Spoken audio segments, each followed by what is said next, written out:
Every time our new topic emerges from whatever we have been discussing last time. And I don't know what attracted me to Neptune last time to say, let's do this. We have done it before. This was the very first discussion we had in the group many months ago, but it was with a completely different focus. What I said at the time will be very different from what I will tell you today. So let's have just a few things about it. I have been thinking a lot about Neptune this week. It is a very enchanting archetype, and I find that it hasn't been so easy to order my mind and to select what to mention and what not to mention, as it was for other things. And maybe this is to do with the nature of Neptune and the way it actually affects us. So it entered Pisces, its own sign, in 2011, and it will be out of it for the first time in 2025, which is not very far from where we are today.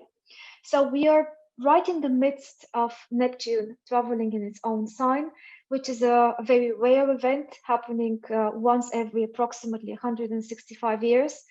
And we can say it's a generation, usually around 13 years it is that it's spent in one sign of the zodiac. So we are not from the Neptune in Pisces generation, as we weren't born with it in our charts.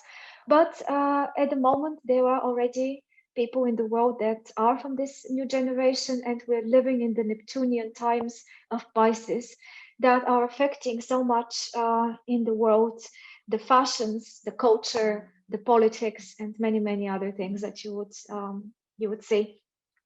Okay, now I wanted to remind you quickly about the position of Neptune in the system, in the solar system. This is not always very obvious, but let's take a look at things this way. We have the sun as the center around which everything is rotating. And the first few planets are solid planets, rocky worlds, Mercury, Venus, our Earth, Mars. And up to there, where the personal planets end, we know that we have the zone of the very focused, integrated personal energies that are of some sort very different from what comes next after them. Jupiter, Saturn, Uranus, and Neptune are gas giants. They are much bigger, and they are what they're made of, what they look like, how far away they are from the sun, and many other characteristics. Put them in a completely different category from the first four. So we have one group of four and then another group of four. What about Pluto? With Pluto, we start entering another type of world, which is again different from what we had with Jupiter, Saturn, Uranus, and Neptune. So Neptune is in an effect the last gas giant in the solar system. And Pluto is part of the Kuiper belt, which is a number of bodies beyond Neptune, not just Pluto. But for the moment, Pluto is the largest one of them, and the one that has been, accepted by astrology as another next planet. You know how important it is, and it is by no means less important than Neptune or Uranus. But usually we say the trans-Saturnian planets, the three, Uranus, Neptune, and Pluto, and consider them in this, group of three.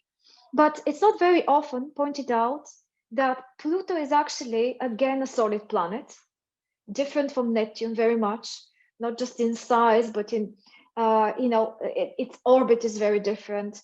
And there is a very interesting relationship between Neptune and Pluto, as every now and then they come so close together because of the elliptic orbit of Pluto that Pluto crosses over and comes closer to the sun than Neptune. So they kind of switch their places.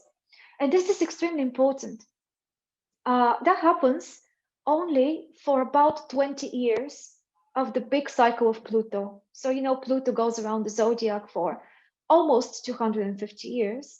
And during that time, there is a very short period of time when it does this. It goes, in from Neptune.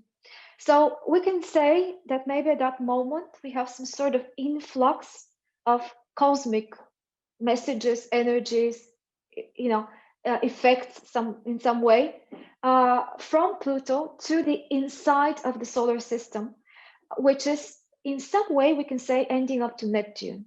I don't want to confuse it too much because we have said before in the past it used to end up to Saturn, and we've got this still idea of physical boundaries of the system up to Saturn, and then the next three planets are something like an aura, something like a more ephemeral transition area between the inside and the outside. But Neptune is actually the window. And here I've got a quote from Stephen Forrest's book, The Book of Neptune. He compares Neptune a lot to the window pane that is, separating us as a consciousness, as an individual, if we think of it personally, from the realm of the unknown, of the transcendent, of the cosmic, of those forces that we yet don't know much about. And it is very important whether this window is clear, clean, and or not. And usually it's not that easy to look through it. So Stephen Forrest says Neptune is the window through which consciousness peers at cosmos and through which the light of the cosmos pours into us. So Neptune is a function, a mode of perception. It is not just one thing or another, as you know, it's such a wide archetype, maybe the widest of them all.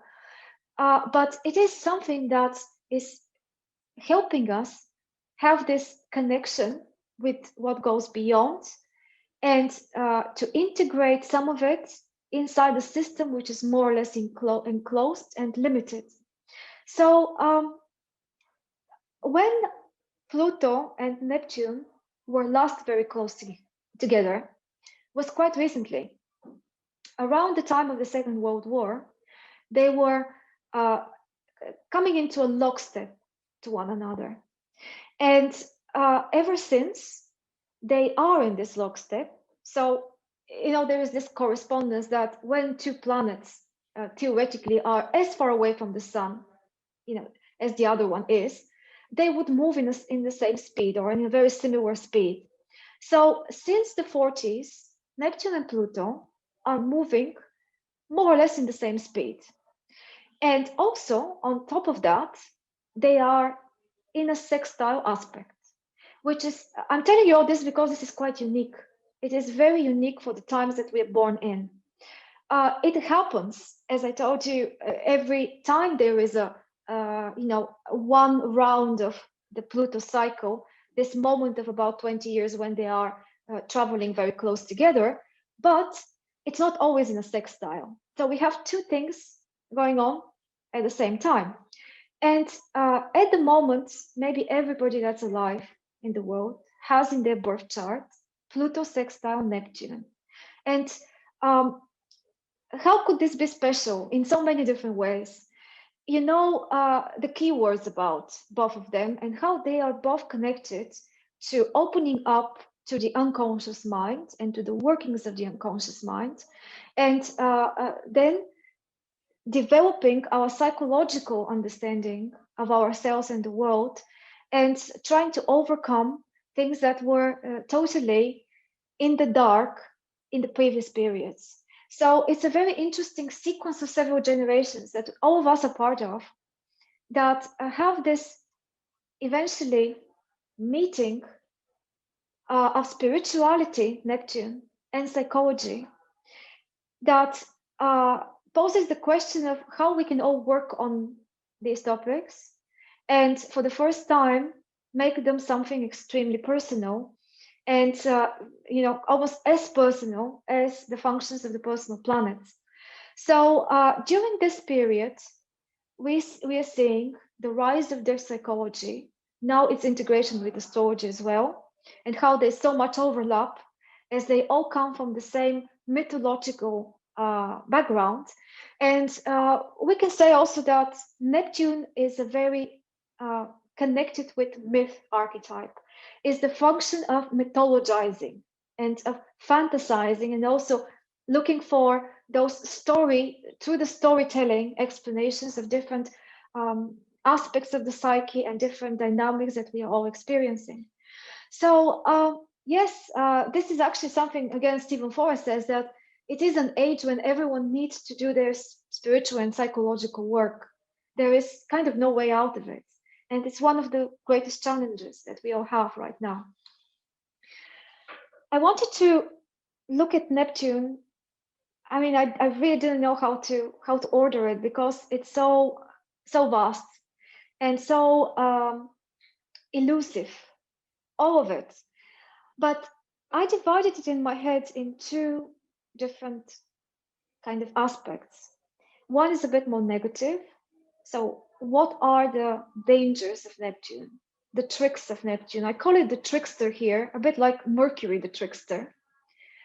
But why Neptune, the trickster? I think Neptune could be quite an important elusive force that can lead us into deception, into all sorts of things that are not very pleasant to go through, as states of mind and states of emotion. And it could really mess up with our mind in a way that Mercury probably never could. Now let's start with maybe if we think about the house in the chart where you have your own Neptune, that would be easier to imagine what I'm talking about. But it has a very direct personal effect. When we talk about it as part of the personality, as part of the chart, even though I don't think, and I'm sure you would agree, planets directly do something to us. It is more the notion of synchronicity, which is very Neptunian itself, that there is still some sort of correspondence between what happens out there in the universe and the order of things, and how we are feeling about certain aspects of ourselves. And here Neptune is this oceanic feeling of the craving we all have inside us to be part of something, to be participants in something that is wider, vaster, and more, ubiquitous, all-inclusive than our own individual selves, our own separate solar plus Saturn egos. And there is an urge inside all of us for something that we sense exists out there, but we're not always noticing it with the senses, with the physical senses. This is probably the most anti-earth, anti-physical energy out there. And it is giving us some sort of messages, intuitions, that something out there exists that cannot be registered with the physical environment. And it creates the longing, the craving of being part of it. Maybe because we have been part of it to start with, this idea of the sea of Neptune that we all come from, originate from, and all the symbology related to the mother's womb, the connection with the mother of the young child when they're still very vulnerable and not haven't still built their individual self resistance and ego to exist more independently in the world. So this sort of feeling is very often a source of loneliness and separation that we are all suffering from in one way or another. In what way? I think the answer is hidden very much in the house of Neptune. So I have been thinking of people I know, of people that I know for many years, and myself too. And I've come to this conclusion that there is a certain vulnerability related to Neptune that we all have, that is at the same time a gateway to something amazing, something very developing and opening the door to something that could potentially bring us to another dimension, to another level of experience and of existence. But before we get there, we need to deal with all of those things here that I've listed. Usually, this separateness and loneliness is perceived as a problem, as a feeling that is looking for a solution, looking for a relief, some sort of redemption.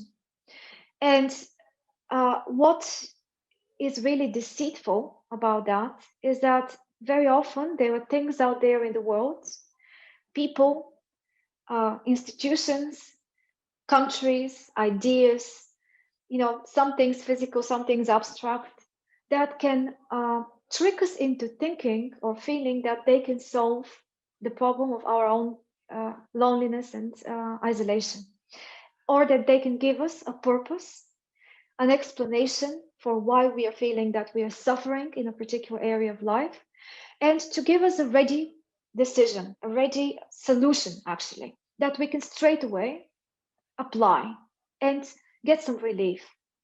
Usually that's not the case. And this is one of the greatest lessons of Neptune and greatest challenges that we all need to somehow face. It is very difficult because most of what's going on is unconscious. And most of what is going on is being, happening as a result of what we experience as effects from the outside, how things look to us, but they're not always what we perceive. So that's why I said here in the Hall of Mirrors, because it's very, very elusive, very tricky. In the house of Neptune, we often discover that we have certain expectations from life, that those things that belong to the symbology of the house have to be somehow given to us, and we take them for granted. I don't know if you would share my observations here. Now I'm giving you something that is just my theory, but I think working with charts, with people, consulting people, especially reflecting on my own situation, I came to the conclusion that this is roughly the steps to which we go in this process. And not everybody comes out from the process alive or well or sane.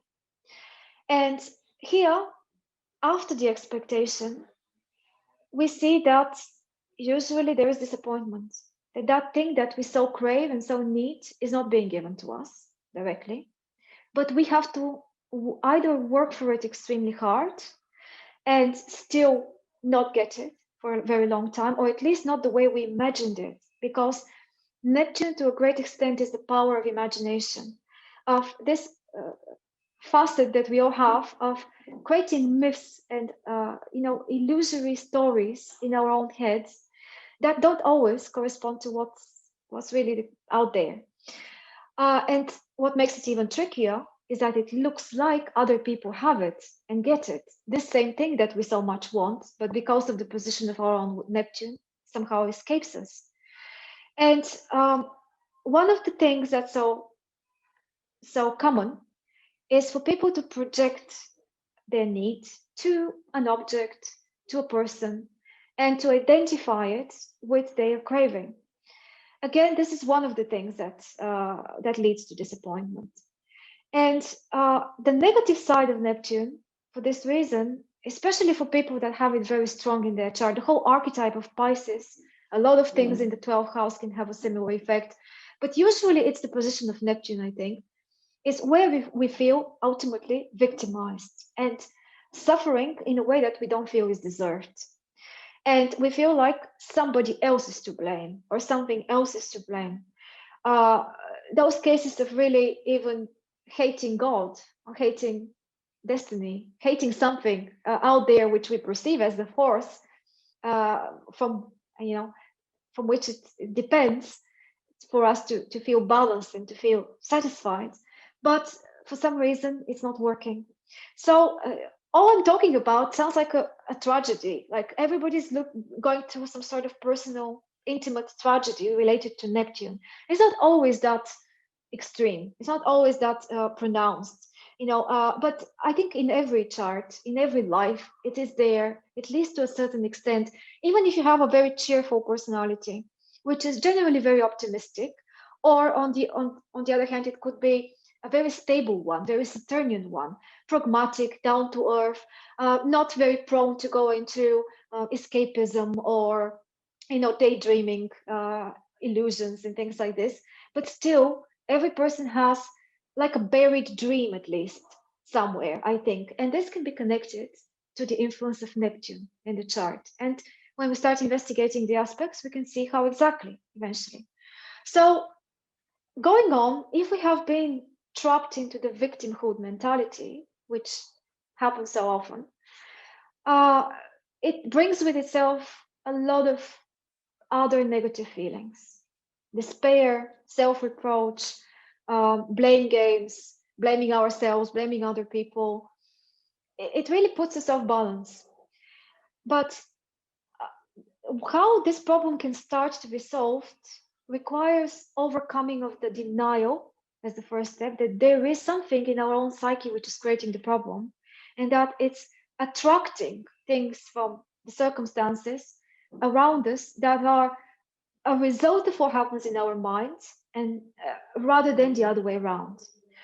And one way to escape and to try to somehow not suffer that much, but without doing the work, is through embracing utopian visions, for example, getting into ideologies, ideas, gurus or whatever that is offering us this ready solution and saying, yes, you are a victim. Yes, you are. You have no fault in this situation. And here is what I can offer you to give you a bit of relief.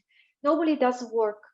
And the concept of glamour, and glamour here is to do with many things that have the glitter which attracts us out there of this medicine for the soul is what Neptune is looking for. And usually these glamorous things can take all sorts of shapes and forms. For example, if Neptune is in the first house, we can be glamorized by the idea of physical force and strength, for example, or of effective action. Think of things related to first house expression of individuality, or otherwise we may feel trapped in a role. Like Neptune in the first house has very often this chameleon effect on the personality, where you can take all sorts of different roles, and usually you're perceived by other people through the role you play and not through your real core self that you believe you are. And it feels like there is no escape from that, and you need to perform all the time and at a high level in order for things to be well. So there is a lot of pressure.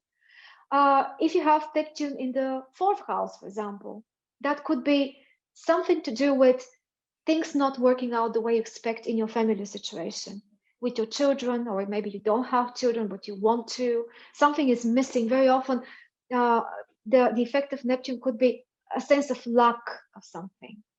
And so many different situations. Neptune in the 10th, for example, can make us very vulnerable to interesting personalities out there. Those guru figures, those glamorous people that know how to affect your sensations and your emotions, but very often they are a bubble that can burst at any moment. So a lot of deception can go around those different sorts of glamorous things that we may be attracted to. Then, on the positive note, why do we need to go through all of this? And my answer to that personally has been that Neptune is offering some very valuable gift, potentially, that now in our age, which is a lot more Neptunian and Plutonian, so a lot more connected to the symbols of the outer planets than, until recently people weren't.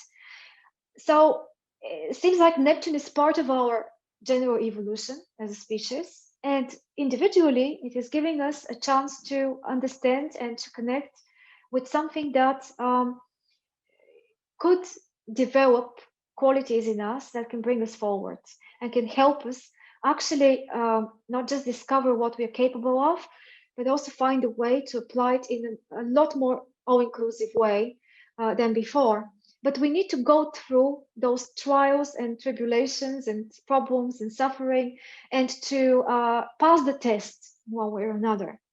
So what it requires, so we can then decide to save ourselves instead of expecting to be saved by somebody or someone, that really then changes everything, is a gradual process of first letting go of all those attachments that are not positive for us, especially material attachments, learning that maybe they're not that important as they seem, and trying to have a more transcendent spiritual view of things.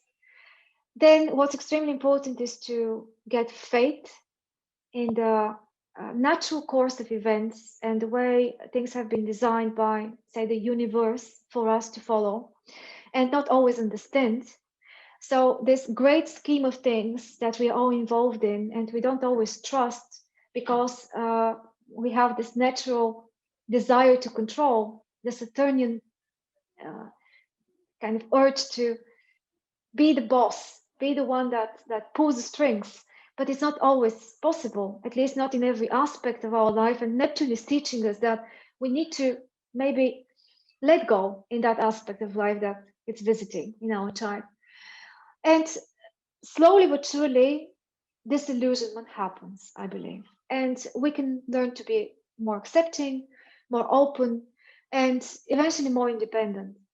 So, what happens, I think, in the positive scenario of working with Neptune is finding the inner bliss instead of constantly searching for it outside, and then being able to tap into the positive exchange mechanisms that we can help other people through, like compassion, creativity, through arts or music or fashion or all sorts of things that we can do, and kind of invest Neptunian energy in, and then share with the world.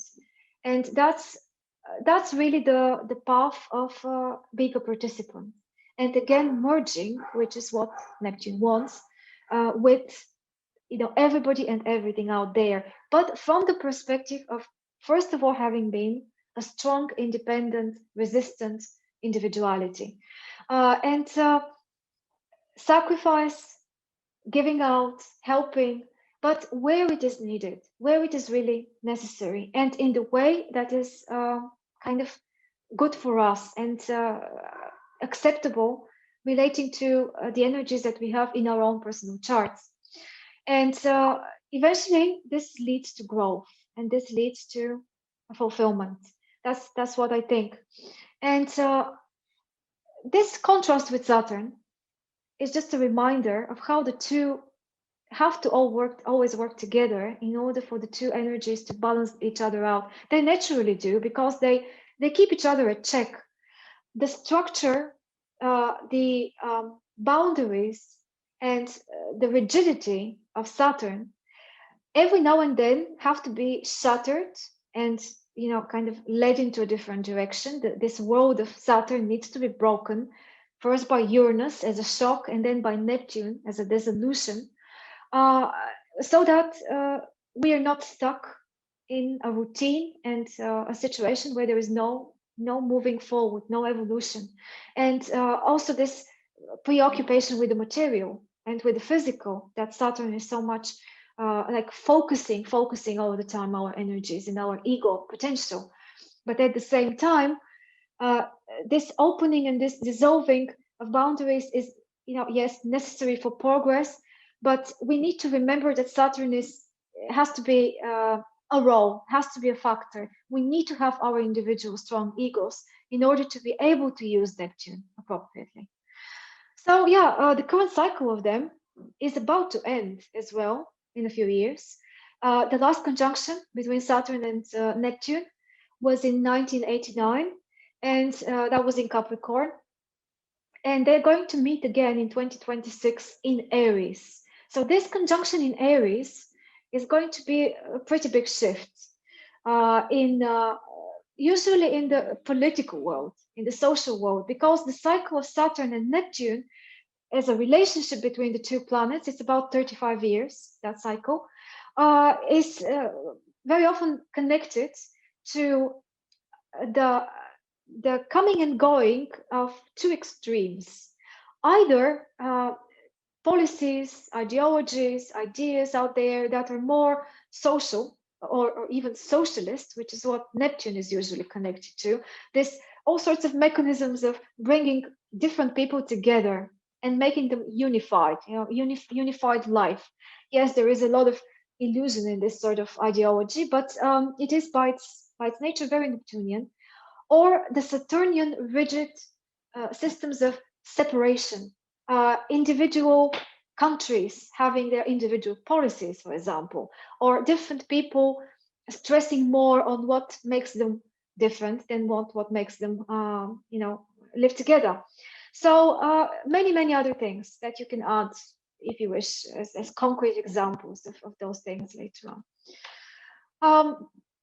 Here I wanted to say that even though as astrologers, and if you read things out there, maybe you most often see astrology connected to Uranus and not that much to Neptune. But this is an idea that Dane Woodyer discusses a lot in one of his articles of how, to a very big extent, if we think about it carefully, Neptune is a bit more related as symbols to astrology as an art form and astrology as a way of exploring the interconnections and synchronicity between different things and different people, how everything is related to everything else. That's a concept that's very Neptunian and not that much Uranian. Yes, Uranus is this knowledge of the stars, let's say, or the new revolutionary ideas that potentially astrology can introduce for us, but very little of what the rebellious, boundary breaking, shocking nature of Uranus is all about, is that much related to astrology as such. Here we have the mix between spirituality, religious teachings, mythology, and the symbols of the stars as related to things that we can just assume without even having a physical proof. And the birth chart, in a way, Roger says, is our personal myth. This myth that we need to somehow put into reality.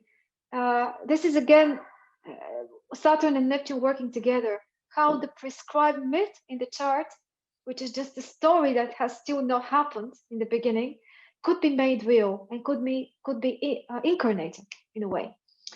So yeah, just something to think about.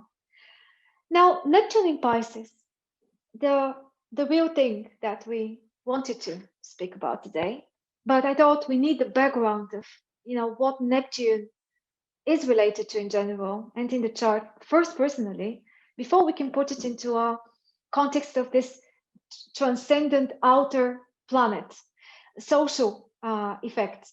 So Neptune in the past, it is so interesting to study history through the cycles of astrology and of the outer planets, especially because you can see so many relationships between different things that were trendy at certain times. So there were people, as societies were going through and discovering and finding their kind of new ways of doing things, connected to, say, the signs, for example, through which Neptune is traveling. And in the 19th century, something that's so related to Neptune is the Romantic movement. Maybe some of you know more about this. I won't go into it too much.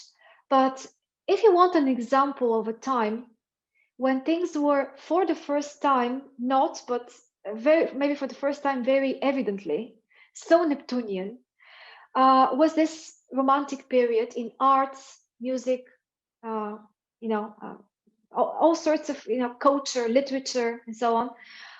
That was around the time Neptune was discovered. Neptune was discovered in 1846.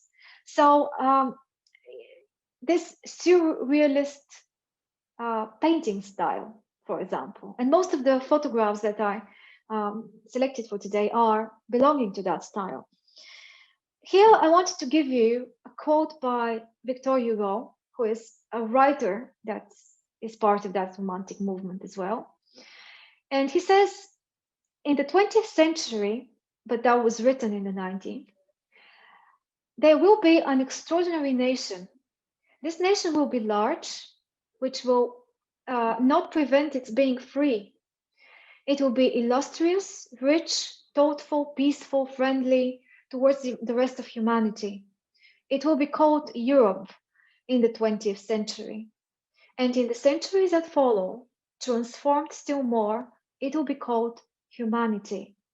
So we can see how in this period, around the discovery of Neptune, when we can say, once again, we have this example of a planet being discovered and integrated in the astrological world and discussion at a time when we are ready to assume its meaning and to start working through it. This is when the idea of a united Europe was born. It was more than a century then it really started taking shape as reality. So here we can see the visionary idea of Victor Hugo, who somehow sensed maybe in this dream channel of Neptune, where we can envision something, and this is one of the greatest powers of this planet ultimately, is despite all the deception, potential deception and illusion that those dreams can come with, at the same time, this same openness to the vastness of the universe is allowing us to envision and imagine things that could really become reality at the next moment. So in a way, Neptune is creating the follow-up reality. And yeah, let's see, what about today? We have Neptune in Pisces, which is very interesting, as it's a double Piscean influence. And at the same time, we always have to note what else is going on. We have, in this period between 2011 and 25, at the same time, Pluto going to Capricorn during the whole time, because Pluto went into Capricorn a little earlier than Neptune in Pisces in 2008. And they would go out of their respective signs approximately at the same time, but pretty much during the whole time we have Neptune in Pisces, we also have Pluto in Capricorn. And also Uranus, the other trans-Saturnian planet, is going to two signs. This is Aries and Taurus. So we are in the second half of this Uranian, say, mix with Neptune. A few things that I listed here are just topics we can discuss about the connection of Neptune to today and to the epoch that we happen to be living through. For example, there is this challenge, and now we're talking about the social level of things, of facing different things that would hopefully help us distinguish reality from deception. What information or things that we can see out there, or we think we see, as you know, we are living in a technological age where most of the information we get is through mediaries, like not directly, but through media, through all sorts of channels that are passing through, you know, the design and the concept of somebody else or something else that is behind those channels of information. So it is one of the greatest challenges to see whether we really know what is out there and question it. Part of this square to the nodes, especially this year, you see how the peak of that challenge is really this year and last year, when the square with the nodes happens. And the nodes are in no other two signs but Gemini and Sagittarius, the signs of information and of knowledge and of mental discernment and working with all sorts of different sources of data. Then dissolving and disposing of everything obsolete. One of the greatest roles of Neptune every time is to break down those forms and those Saturnian patterns that the time has come for to go and to be let go of.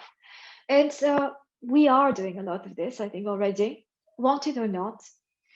In the political and social sphere, because we're talking about Pisces, and Pisces is so chaotic and so immaterial, so like it's a mutual energy all over the place.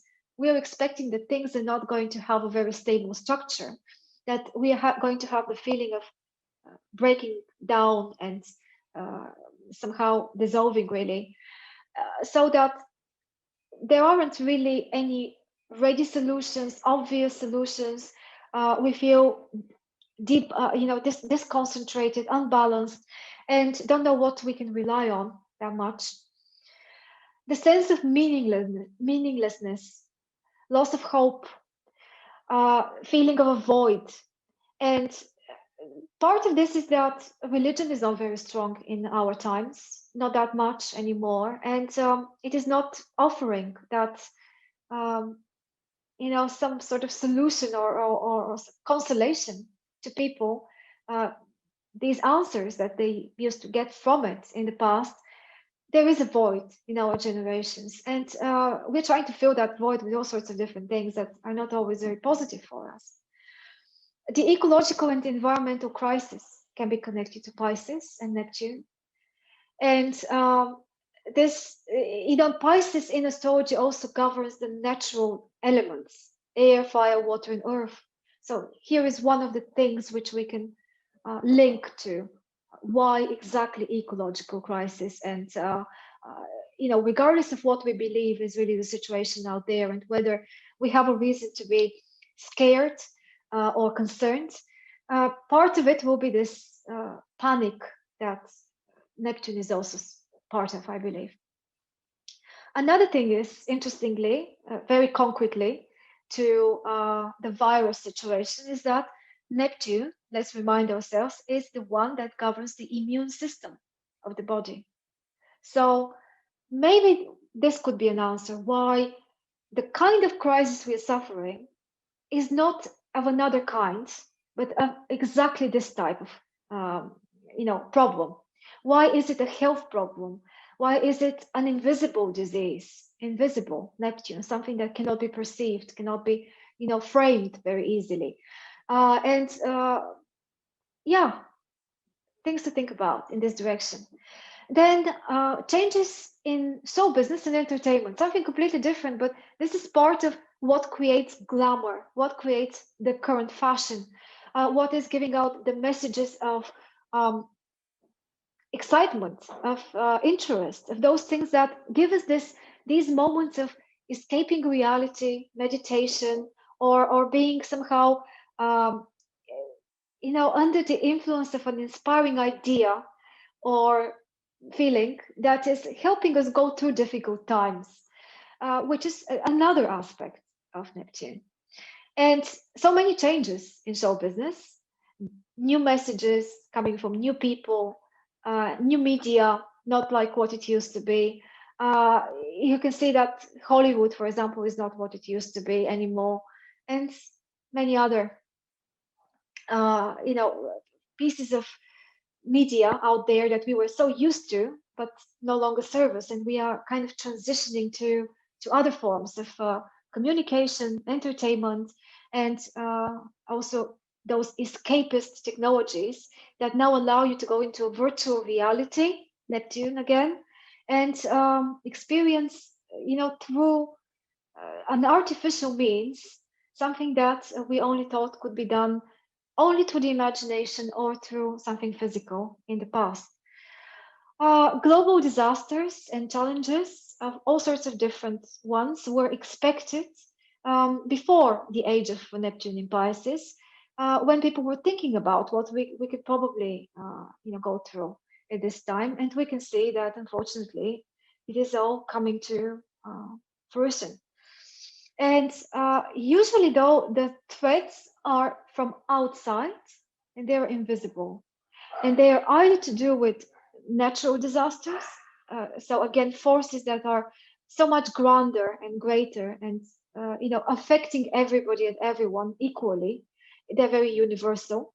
Or they're something that cannot really be made sense of, or we are not certain how real it is as a threat.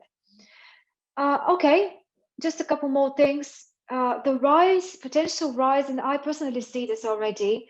I wanted to avoid going into any political discussions and arguments and things like that because I know how sensitive people are. This is a Neptunian sensitivity as well, of us siding with one idea or another. This is very connected to our Neptune in the chart. So it's worth investigating where we can be pulled into a direction because of our sensitivities and what sort of glamour, what sort of utopian ideas we're more susceptible to.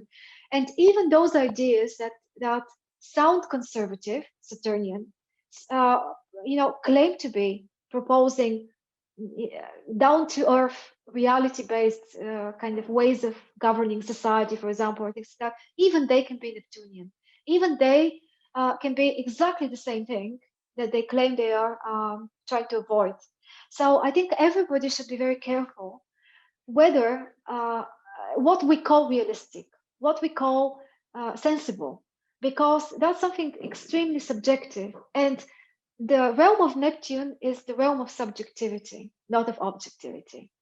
So, just to be more concrete, we can expect that now in our times, like almost like in every other time we had Neptune in Pisces, and especially combining it with the other forces going on right now, we can see the rise of utopian social ideologies.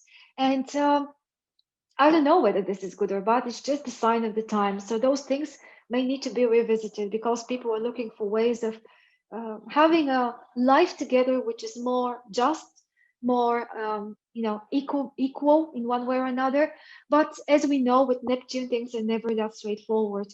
And the desire to be helpful, to be compassionate, to be solving problems is not always guaranteeing that we're going to find the best ways to do this without going into the opposite Neptunian extreme.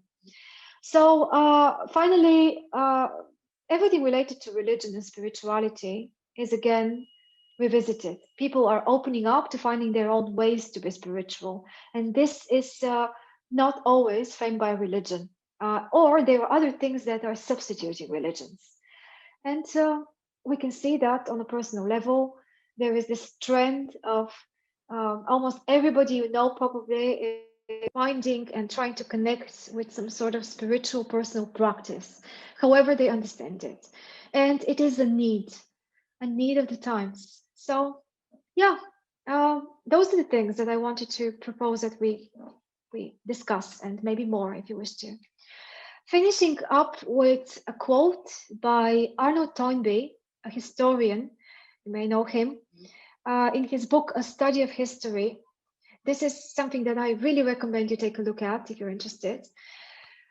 He says there, the experience of spiritual uncertainty and moral defeat in a nation may propel its citizens into pursuing a utopian chimera as a substitute for an intolerable present.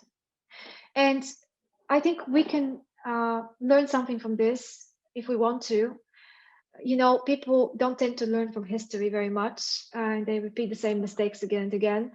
But we live in such a time of spiritual uncertainty and moral defeat.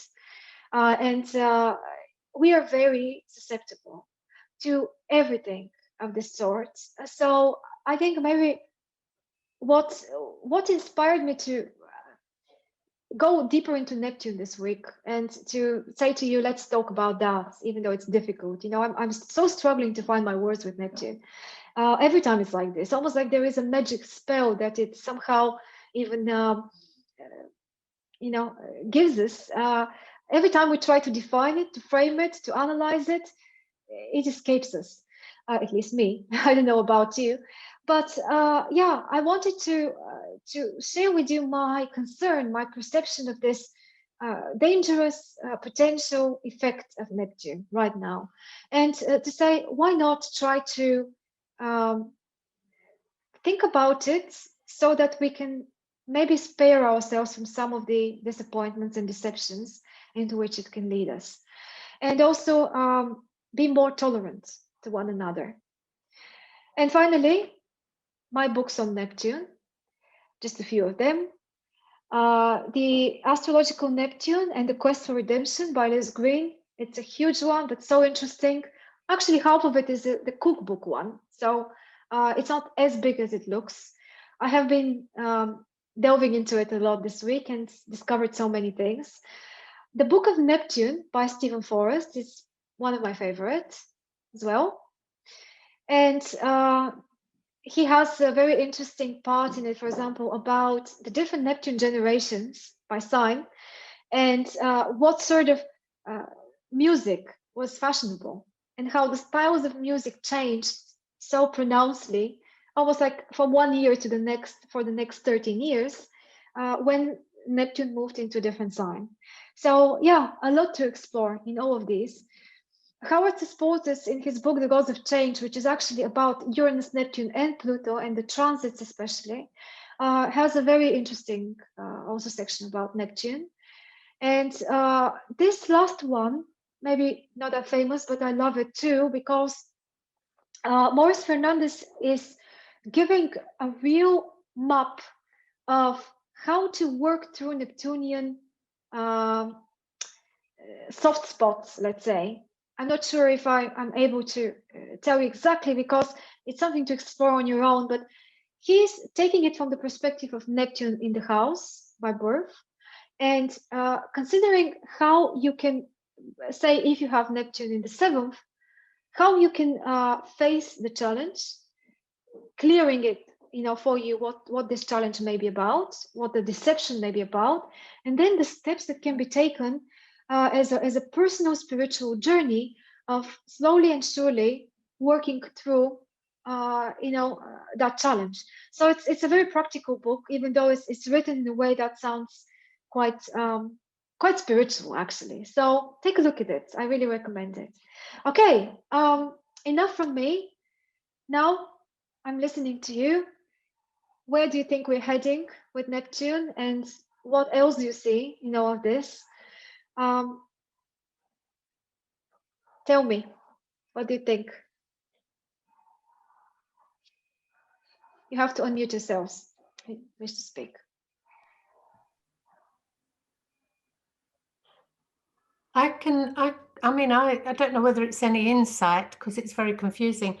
I have Neptune on my sun. I have Pisces. And my sun trines Mars in Scorpio. Okay. So, yeah, so it's been a quite strange time since 2019, really, because it's still got some time to go over my sun still. So I think I'll be out of the woods by 2022. It's a bit daunting. So I'd like to say I could explain how it feels, but it's almost impossible. I've needed time on my own. I've needed to just lose myself, really. I'm not that sort of a person who does that. I'm very much a doer. But I've let go of things that I would never have dreamt I would have let go of, just because, it's acceptance. I've had to accept a lot. No matter how hard I worked, I couldn't achieve what I wanted to achieve, whether it's decorating the house or doing something. I just accept now that this is it. I'm just going to take one step at a time, see how I feel, and then not make too many concrete plans. My son is in the 8th house, so I've been having extraordinary dreams, lots of flashbacks to childhood, and it's extremely useful in that sense, in that I've understood a lot about myself that I didn't know, and sort of you come to terms with everything in a way. I sort of at a certain level, and I think I've grown because of it, and I'm more understanding, and I've always been quite an understanding person. I've always done a lot for other people, and I have continued that, but I've really carved out my own time just recently, and I suppose that's also the other outer planets. And I was born with sextile between Neptune and Pluto, and so was my daughter. So everybody is. Yeah, so I can help her with the way it's expressed. So and Pluto's has stopped now, but at the time Neptune first made its impact on my son, I had Pluto sextiling my son. Right. So it was quite a time when it was difficult to work anything out. But I just, in the end, I just let go and I thought, okay, it'll come to me. And it did through dreams and some blood, it's almost sublime understanding. You know, when you're dealing with someone, you think, okay, like this isn't going to make any difference. You know, just say what you think, understand the situation, and then let go. And I've let go of lots of habits and lots of internal stuff that I would worry about. I don't now, and I just think, okay, I did my best. That's it. Well, we're fine now. And so it's been hard, and I think it will be for the next year because it's going to cross my son over and back again. But I think I've got till February, and then it's no longer going to try my Mars, which means my energy will come back because my Mars is very strong, and usually I can rely on it, but I haven't with Mars trining it. I haven't. I've done what I can. So Yes.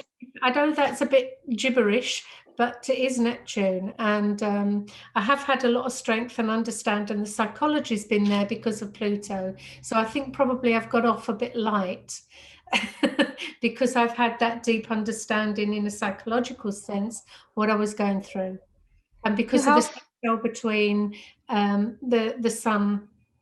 I know, what did I say? It's the Neptune and Pluto at birth. So I think that's helped me. So it might not be it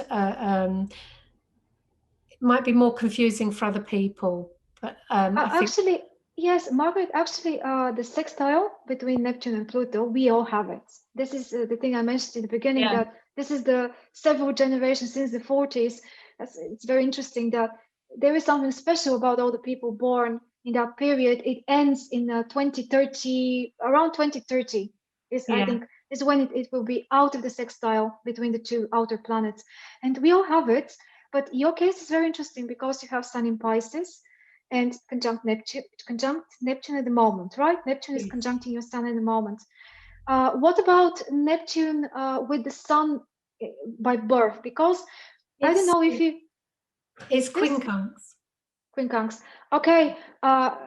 So speaking about connections of birth chart and Neptune aspects, for example, what would you say? So some connections with Neptune usually dissolve the ego, don't they? Most of them. They make it very hard, usually, for the person to focus and want to participate in a physical way in the world. There is either the sense that there is no point because everything here is kind of on a level down from the spiritual way of perceiving things of Neptune, or there is this sense of disparity based on one of those negative effects that we mentioned earlier. But something is kind of diluting the ego. So the Sun idea and the Neptune idea are a little bit counter to each other. That's something very important, isn't it? And It is. Yeah, I think I can say that now. That's one of the things. But I've always been a helper, and that's Pisces. mhm, And so, and I pick up yes, other people's thoughts a lot. I have dreams, predictive dreams about lots of things.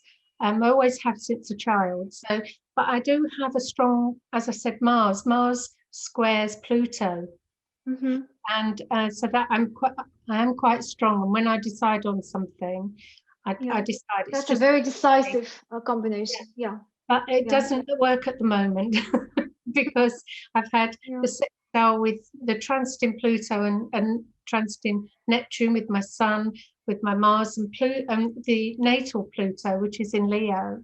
So yes. it's been quite an interesting time, really. Yes, well, actually, yeah, looking at it this way, the transiting Neptune basically is what you were talking about and how it touches different things in us. The Yeah. transiting, not just because it's in Pisces, which is the generational idea. Mm.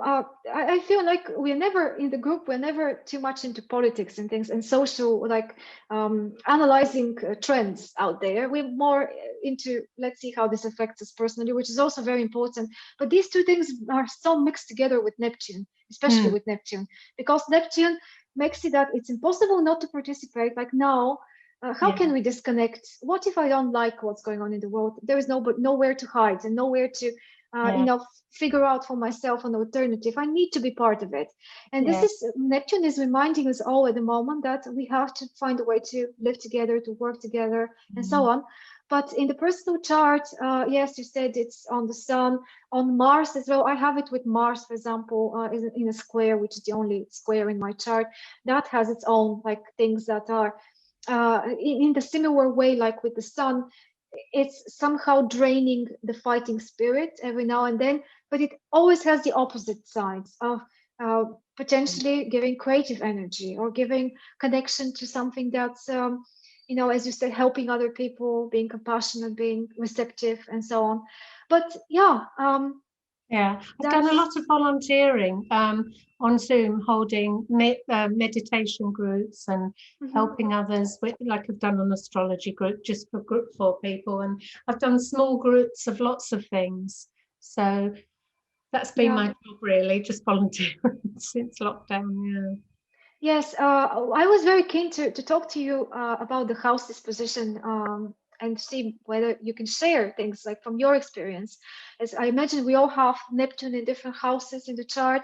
You said the eighth house, that's my case too, and I think I noted something of potentially letting go of relationship issues or things Yeah. related to other people or to Yeah. the whole dynamic of mixing with other people and what they are Yeah. able to offer you or not able to offer you. And sometimes maybe falling into situations when we need to accept that certain eighth house related Yeah. things are just not going to be working the way we expect. But It's interesting because you've picked up on that, because my natal Neptune is in Libra. I have 3 planets in Libra. So I have a strong Saturn. My Saturn's in Libra. So, but it isn't a conjunction. It's 2 degrees off a conjunction. But Neptune, I do find, I would I would give in to something, not easily, but I'd get to a certain stage, I think, oh, I can't be bothered. But yeah, one of the things I have let go of is some habits in relationships. So, mhm, and that's since Neptune's been trining my sun, not trining, conjuncting my sun. So that's yes, been interesting. It's yes. just interesting Do, to pick that up. You do let go. You think, okay, it's not worth fighting that, and I'm just going to pull back a bit. And I've not mhm. minded letting go. There's some Yeah. people I let go of. Yes, Yeah. there is another side of this that sometimes, often, Neptune in the house is giving passivity in the house. Yes. So this sort of uh, being a victim, like a passive victim of the circumstances, whatever they are, good or bad. So when they are positive things happening, they're very, invigorating. We like them, we embrace them. They get us moving, they get us inspired. But when it's not that positive, it never crosses our mind usually that in this particular house, it's up to us Yeah. to give the tone. So Neptune is very receptive energy, and it's not Yeah. always giving the tone to the whole situation, and it's usually falling victim to what the other side can offer, and this other side is not always the same thing, depends on the house. So if it's the seventh house, the other side is literally other people and like Yeah. one-to-one relationships. When it's the 10th house, it's more inclusive than that. It's to do with the world of authority maybe as well, and what we Yeah. receive from there and or not receive from there. It's very interesting, I think, if you explore it Yeah. from that way, from that perspective, because Well, I hope my experience might help someone if they're going to go into a similar situation. Is just hold on to your hat and try and stay real. Really, it's hard. I think it was for me. But mhm. I must Well, admit, somebody's calling me indoors. I'll just I'll be back straight back. But I'll have sure, to. sure. Thank you. Yes, any other thoughts? Who else wants to interject? Well, I could speak about some of the things I was preparing for Yes, today. go ahead, Lauren. Yes, certainly. Okay, I just want to, I've been thinking and inviting Neptune into my life this week. I mean, I've been asking for states of being, let me be Neptune. What would you say if I am Neptune? And in that state, I've been able to experience, although earlier in my life, yes, I had many of these charts that you said of the negative, but I'm older now and I've decided really firmly to continue in meditation and things like that. And so that's where I'm taking the experience of Neptune as well. And so one of the first things I thought about was the glyph of Neptune being this crescent. And that like in Mars, not in Mars, in Mercury, that sits on the very top. But in Neptune, it kind of crosses at the heart. I was making that up anyway, that the Neptune goes down and then it's grounded because it has to come into the single individual with the line that goes down. And then I look at it as kind of crossed at the ovaries or at the third chakra. So I was looking at the glyph itself, and what does that tell us? That Neptune being this enormous receiver that we receive through our heart, and that that empathy is to realize the oneness of all that is. And if we my studies took me through sacred geometry, where I saw how the flower of life, everything in this world comes through the flower of life that's living. And that it was a long series of course, but in the end, it was like the rational mind could get, yes, we are everything on the planet. There is this oneness. And to me, that is also some of the wisdom of the experience of Neptune. I was thinking of the idea of Neptune also as in the tree of life. Stephen had mentioned it as Keter, so I was playing with that idea, and basically that Neptune is also limitless light, and the Hebrew word for that is Ein Sof. And there's 3 levels above the crown chakra, and anyway, limitless light. And I thought that's very Neptunian. The ability to feel the ocean of humanity, the ruler of Pisces, the eternal beingness. And I think of the eternal beingness in music, in my experience of what music is, sound, meditational states of bliss, and being able to bring myself more regularly now to meditational states of bliss. I think of that as Neptune, where there are no boundaries and you're in this beautiful state of oneness with that which is. And that's very, to me, what Neptune is, Neptunian. I was thinking, I read what and copied down our friend Jean-Marc Pearson. He wrote, Neptune can mean fog, confusion, idealization, and deception. And that's kind of what you had said. And also compassion, intuition, inspiration, connection with spirit. And that's more of what I've been playing with as far as wanting to experience that upper end of it, especially even thinking about in mine, my Neptune and my Saturn are conjunct. And I'm so grateful beyond measure to Saturn, because I feel like Saturn creates the ability, then I can learn music, I can learn the notes. And then if I can read music, I can sit at the piano and I can play music and go into this state of beauty and flow. But it's only because of Saturn that gave the discipline to learn the music or writing a composition. Let's say I'm in a performance, and then it's the actual song structure that allows the Neptune then to flow through the song. You have to kind of both have a detachment and a form in which Neptune will flow. And that's why I kept all week thanking my Saturn for how it's given my Neptune expression. Otherwise, I really couldn't play with it in a joyful way like I do with music or even meditational practices. I've I have many different practices, and it's those techniques that sometimes give this huge amount of bliss that's able to come, that which is Neptune to me. Let's see. Jean-Marc had said Neptune takes us beyond the rational mind. And I thought that's a very clear statement about that Neptune isn't about the rational mind. It is about the flow. So let's see. And I wrote the same thing that you said. There's a lot of things and we came up the same. So, but Neptune in Pisces is like a double whammy. It's like two of it, they emphasize each other. They grow bigger together, I think. One thing okay, so, and in my chart,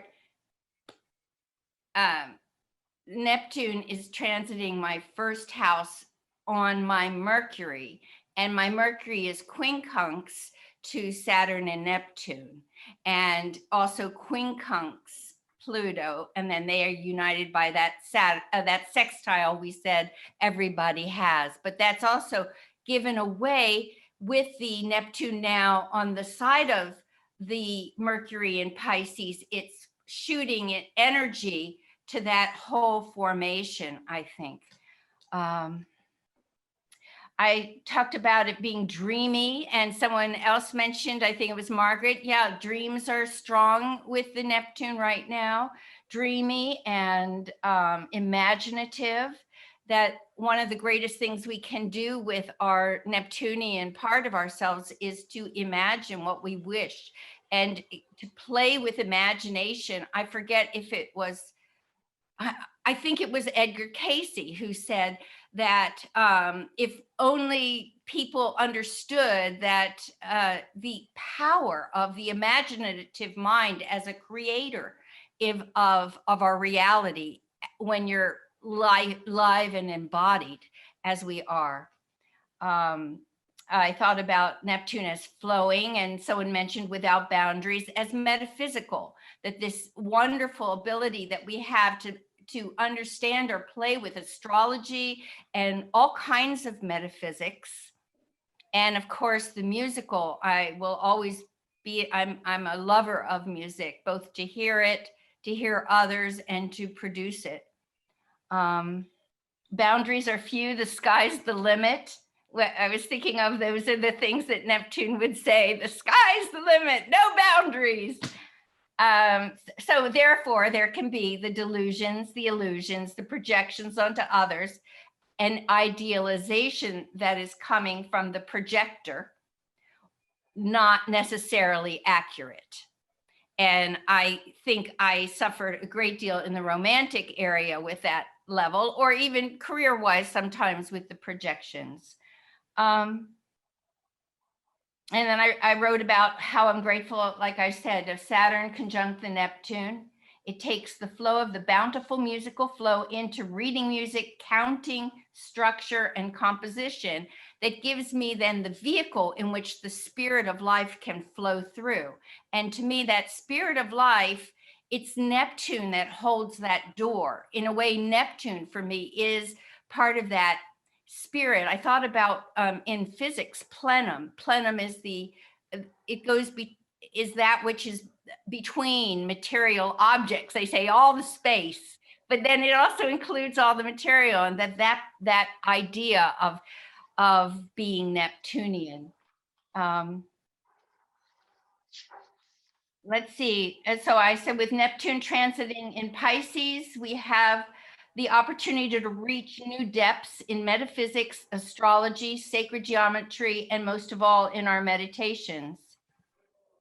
Then I found this quote that seemed very Neptunian, and it's from St. John of the Cross. I don't even know if that means is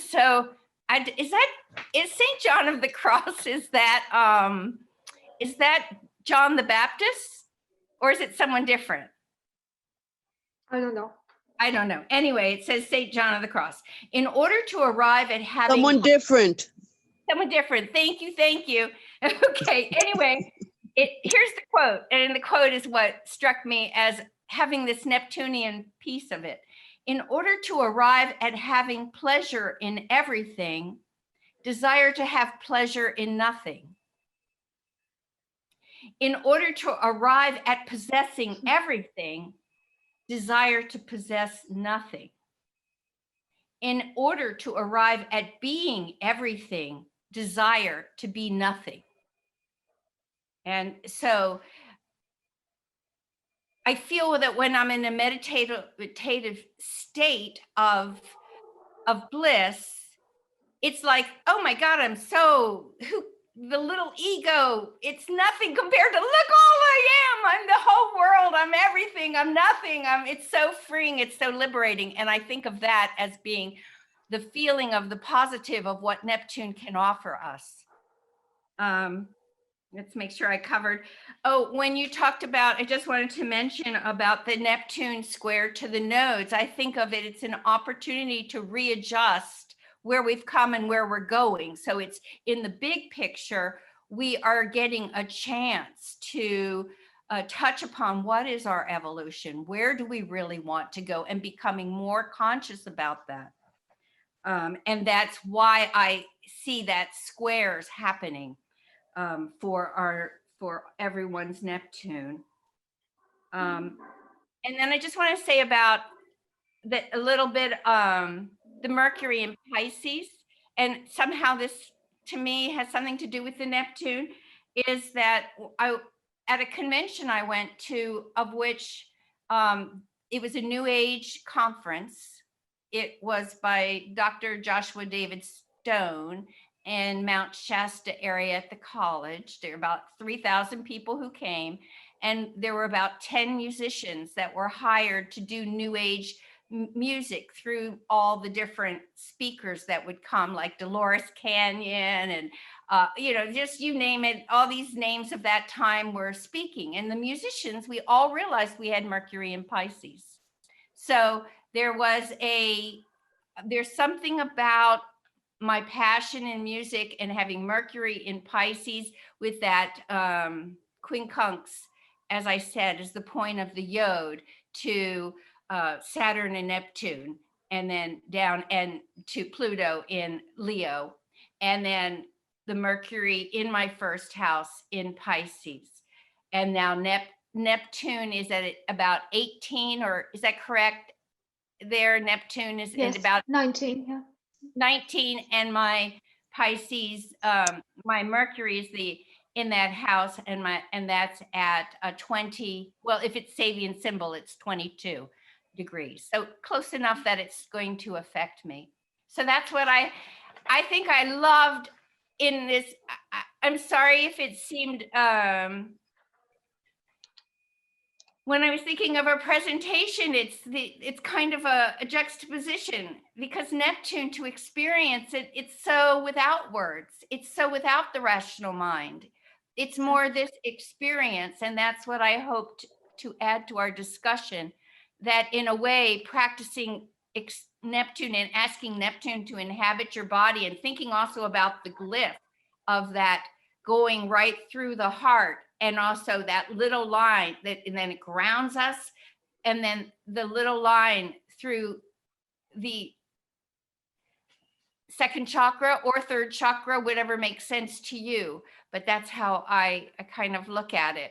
And also, I was thinking about the trident. Is it a trident or is it the crescent? Because often it's shown as a trident, isn't it? Yes. Neptune's The god Poseidon's trident. Yeah. Yes, but was it originally the crescent? I wonder. Because people can, when I draw it, I make it a smooth bowl, like a half bowl, like a receptive bowl. So that seems even more. The Neptune's trident feels more Shiva-like, like action, and I do it, and so forth. Well, to me, it reminds me to an antenna.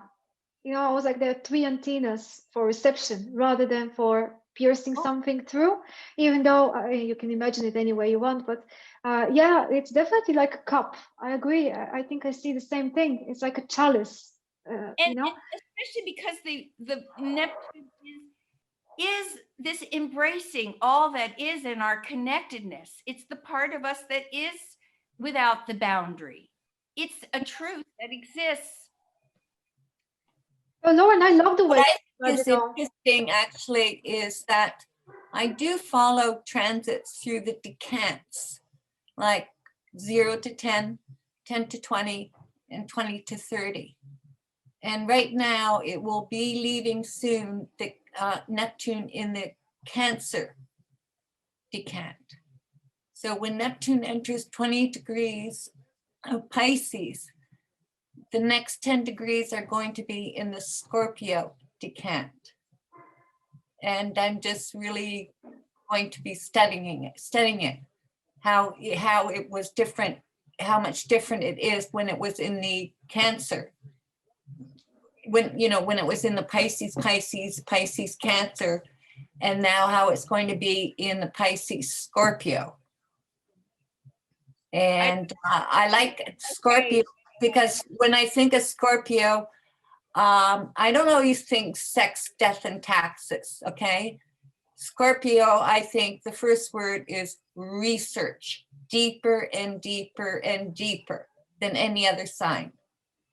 So. I like that very much. Do you? Thank you. Well, I have Pluto conjunct Mercury in Scorpio, so that's why I like it, I guess. That's really the research part of it. Yeah, I really like both of what you two said. Lauren, it was really you bringing it more to life, and I think that's what we need, because I so struggle today with putting this into some sort of presentation, whatever it is, because first you always think that you are missing more than what you're including, that you're never like being able to describe Neptune really, and that the moment you start talking about those things that it's related to, your mind escapes you. You get into a different state, and you kind of need more isolation. You don't want to be exposed that much. You kind of get into a more dreamy state naturally somehow. So yeah, but we can still try. I do it in order that I do not get lost in the fog, because I was born with Neptune trine Moon in the 10th house.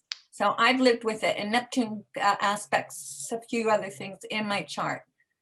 So I know the world of illusion and delusion. And actually I have Mars and Pisces square my Mercury, which is actually the toughest aspect, I think, in my chart, because my thinking is I got to, whenever I want to go out and make a decision really of any kind, like Mars, I now have had to learn how to really sit down and say, why am I going to do this? What am I expecting?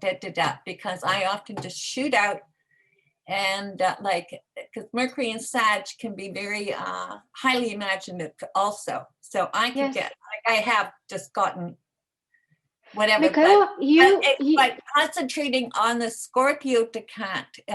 See, right now it's in the Cancer where everyone is locked at home due to immunology, Neptune. And so I think when it does hit 20 degrees, we'll be perhaps, hopefully, safely be able to get out there and go to the bank and go and purchase things and et cetera, et cetera, et cetera. Do business again. Do Scorpio style business again. Could you define what that means, what she's talking about? I don't know. Every sign of the zodiac divides into 3 decans. The first 10 degrees, the second 10 degrees, and the third 10 degrees. I know. And I think in another tradition, I'm not very familiar. In other words, I will explain it to you, okay? I was born 17 degrees Sagittarius. So from 0 to 10, my Mercury's in there at 9 degrees, Sag. My sun is at 17, so I am Sag Aries. So this division. And then if I was 23 degrees, the galactic center at 27 degrees is in the Sag Leo decant. So these subdivisions, some astrologers use them, others don't. I think they're more related to Vedic, aren't they?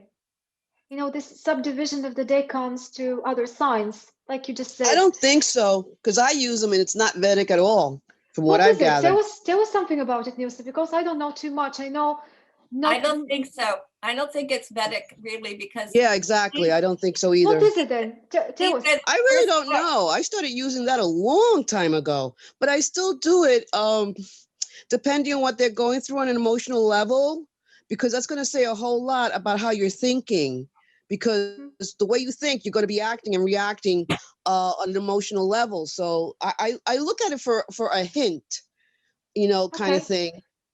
Because it's going through another lens, you understand, like another filter, because the main one is whatever the sign is, and then the decant is adding a flavor. Okay, well, yeah, I will interrupt here, because my first studying astrology was Alan Leo, but also I learned a great deal from Marion D. March and Joan McEvers. They're the one who taught me about the decants. These are two American women astrologers that they worked as a team, and I have all 5 volumes of their books. I highly recommend them. Yeah, they go over astrology in real detail, but detail that a 12-year-old can understand. And me, with Mercury square Mars and Pisces, I do have the mind of a 12-year-old. I'm the kid in the classroom who's always putting up their hand. Wait, stop. I have a question. Wait, stop. I have a question. Wait, stop. I have a question. You know? There is one good thing about I still don't understand. I get the 10, 10, 10. I think I need to verbalize better what I don't understand is your association in a 10-degree way with other signs of the zodiac that you're talking about. And I just wanted to say, it doesn't matter if it's not relevant, we can drop it. I'm just saying I don't know what you're talking about, really. Okay. This is just because I look at being Sagittarius, Aries decant. I see it as like a subconscious. I don't understand the theory behind it. Anyway, it doesn't matter. Do you mind if I just say it for a second? By her books. It's Marion D. March and Joan McEvers. How do you spell McEvers? Okay, McEvers is could you write it down on the chat box, maybe, Michaela? Good, please. Yeah, I will. I will. I'll write it down on the chat box. But if you look for Marion March, she's a pretty famous astrologer, so you'll be able to find it. I just wanted to say, so we maybe finish with this side of things. It's just a system, Lauren, which I'm also not very familiar with. I know it exists. It's some sort of system. I think it's not, I was wrong to say Vedic, it's a traditional technique. It's more of traditional astrology technique where the zodiac signs are, each one of them, subdivided into 3 parts as well, and a sign is attached to each one of the decans, but I don't know them by heart too. So yeah, I guess if somebody wants to study it, it will be very interesting. Okay, thank you. That's what I didn't understand. Okay, yeah, we are such a mixed group here that everybody has studied different things from different perspectives, and we're not always on the same page, but we learn so much from each other, so that's great. Yeah, actually, the 2 of you reminded me of something that I forgot to mention. It's the connection between Neptune and Jupiter. I think we've talked about this before, but you know that Jupiter was the ruler of Pisces in the past before they discovered Neptune. And we can find so many connections there. And one thing that I was so happy to learn, and I was like, how could I not know this before? It sounded so basic this week, was how the cycles of Jupiter and Neptune interlock together in a unique way. These are the only 2 planets that if you follow them together, you would see that for the 13 years that Neptune goes to one sign of the zodiac, Jupiter goes to all of them.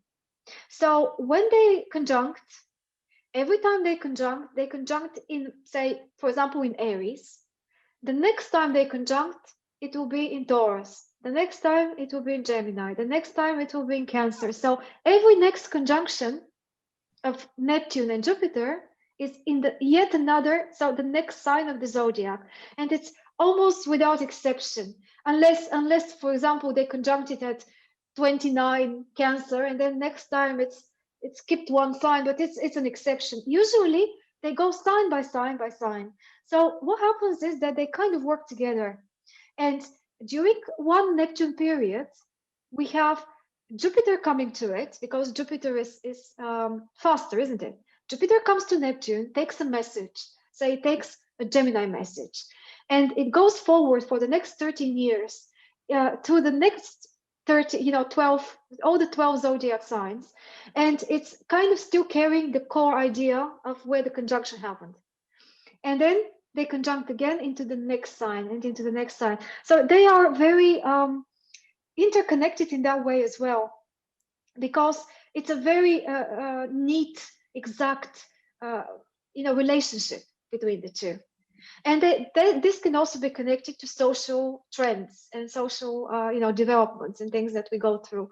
Yeah, so I thought it might be interesting for you to say that. The other thing that you reminded me of, Lauren, was how Neptune could be, maybe we can call it the actual religious feeling that we all have, but the kind of religion it corresponds with changes over time.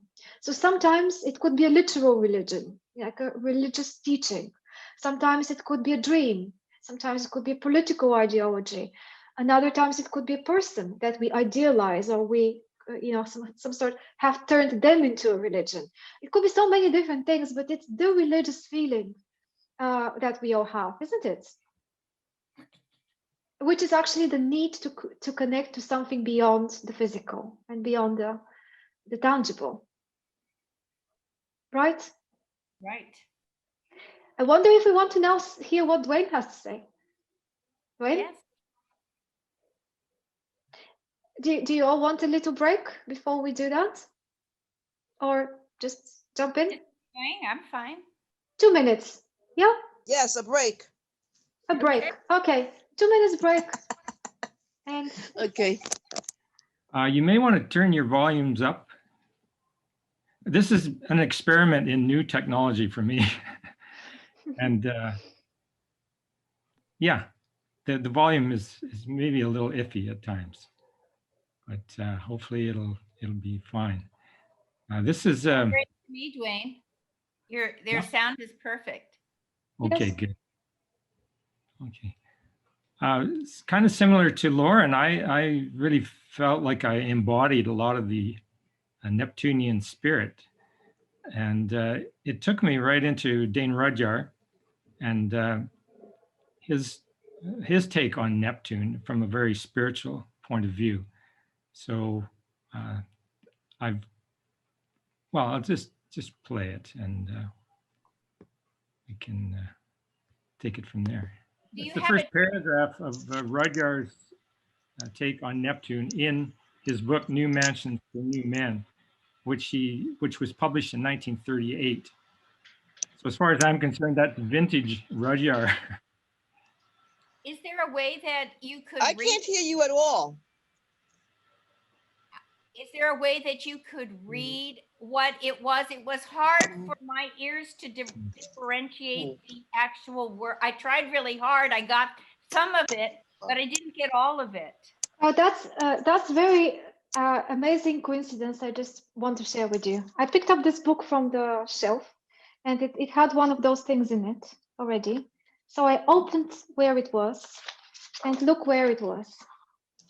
I'm not making this up. I'm not making this up. Where was it? Neptune, Master of Ecstasy. It says. I haven't been reading this book recently. Not for months. Is that what that was? What he read? I mean, exactly the page. That's exactly what you're talking about, isn't it? Synchronicities, right? Phenomenal. Yes. Will you read it? Yes, so Lauren, you're asking me I can't believe that. I can't believe that. Do you want me to read it? Yes. Dwayne, Okay. was that actually, did it actually say something, or is this the, in quotes, non-verbal side of Neptune?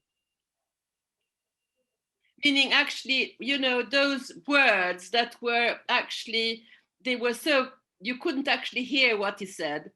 Was that kind of deliberate? I don't think so. No. No, No, that's I'm just telling asking. the process I went through to produce that was really quite hilarious at the time. I mean, I had a microphone, I had my headphones hooked up and trying to record the sound from the headphones and layering it all. It was all new tools, and I was really in over my head. But I had this feeling, you know, that comes through in the imagery.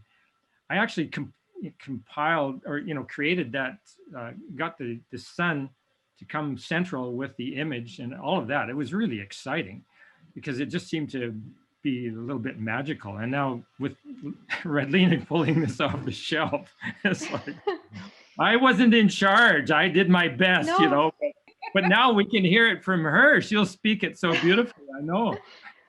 Well, Thank okay, you. I'll try. I can try. All right. I don't have very good light here, but I'll try. Just the first paragraph, yeah? Yeah, that's all it was. Okay.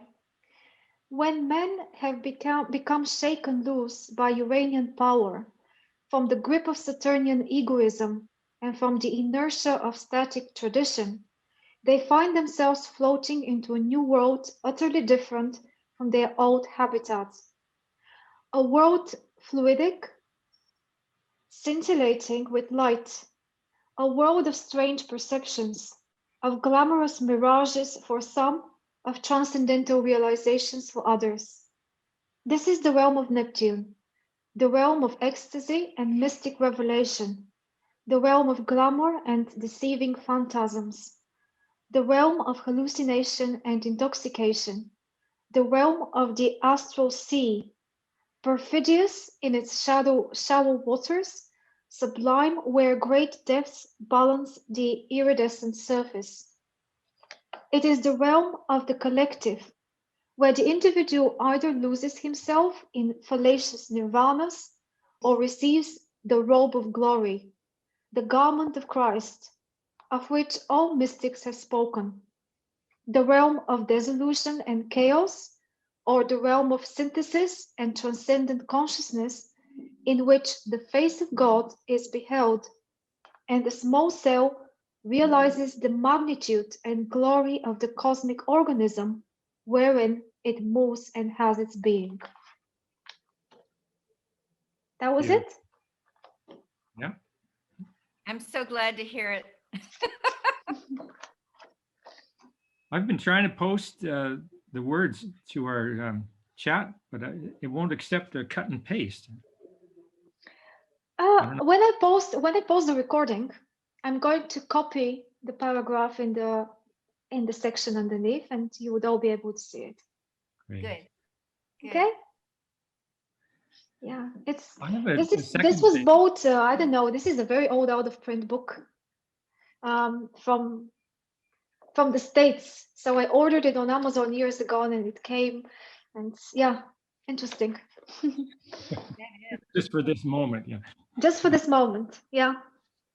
And one thing we haven't talked about, and this is without judgment, especially because I don't think Neptune is judgmental in that same way as other planets, is that the state of bliss for even many Native American tribes and so forth can be induced through drugs and peyote, whatever the different things are, that will immediately take you and dissolve that level of separation for you. And then great meditational masters also will say, then imitate that, or that's the state you can achieve naturally. So I just want to bring into Neptune that Neptune is associated.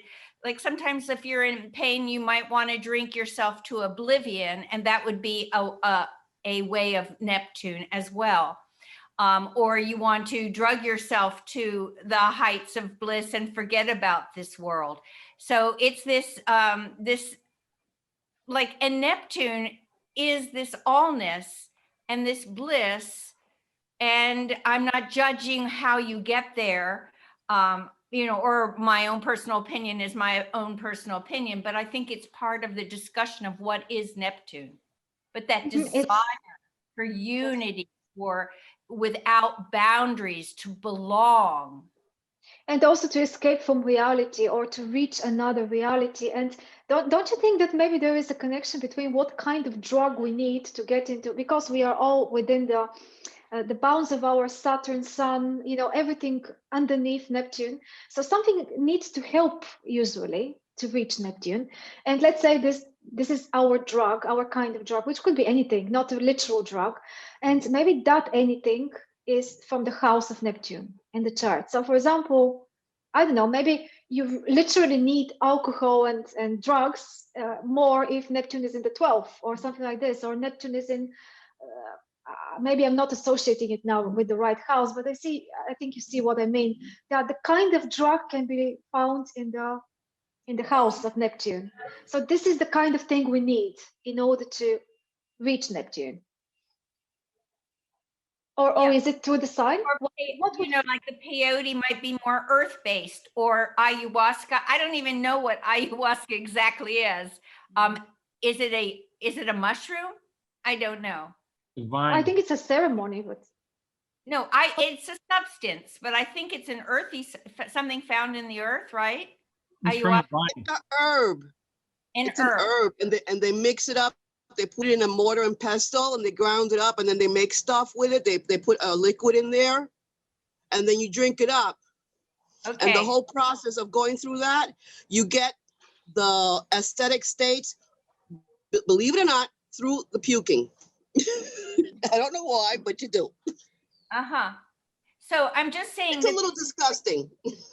Yeah, but I know it kind of reminds me of last week's talk about that we can go in a circle, in a cycle, but there's many spirals, and sometimes in order to reach that next level of spike up in the spiral of evolution, there's maybe that impetus we talked about, the Uranian Saturn thing, where it takes us to the next level. So yes.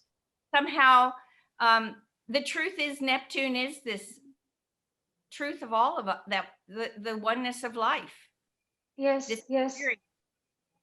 Maybe the reason why drugs and everything that's kind of inducing states artificially to the body, to the mind, have such bad reputation in general is because the majority of cases people try to solve their Neptunian isolation crisis, let's say, through you know, just direct help from outside, and all sorts of substances, techniques, things can help you do that.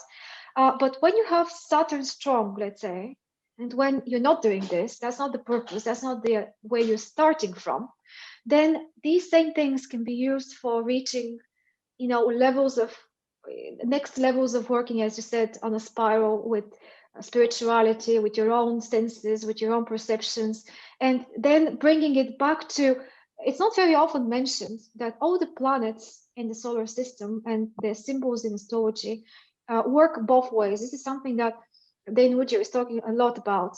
Like there is an inner, so Neptune inside out and Neptune outside in, if you see, and for every other planet, the same thing. So if we start from the sun and we go planet by planet all the way to Pluto, and we kind of embrace the qualities, the ideas, the functions of each one of those energies, assimilate what they give us first, then when we have learned the lesson, we do the same back. So we carry back towards the sun, towards the self and the persona. We carry back those energies now transformed. So it's interesting what Neptune can do on the way back. To me, that's very interesting. But very few people can do that, and there is a lot of imitation of this going on out there in the world, isn't it? Like imitation of spirituality, imitation of religious feeling, of channeling, for example. All sorts of things like this. But the real thing is the real thing. Yes, it exists, but not many people have access to it. Yeah, Can that's I the say thing. something, Radelina? Yeah, Simona.